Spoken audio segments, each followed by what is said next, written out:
Are your email open rates crawling? A hidden tracking pixel at the bottom could be to blame. Move it to the top in Klaviyo and get accurate data in under a minute. We'll go through Profile, Settings, Email, Tracking, choose the top option, and save. You'll have accurate tracking in no time. Click your profile. Then, from there, click on Settings to continue.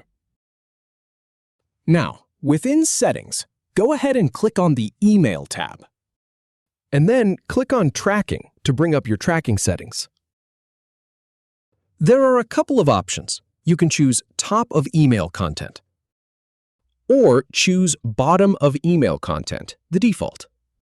We'll choose Top of Email Content. Once that's done, just click Save and you're all set. If you have any feedback or if any info is inaccurate, please leave a comment below. We'll do our best to answer or redo the video if needed. Thanks for watching.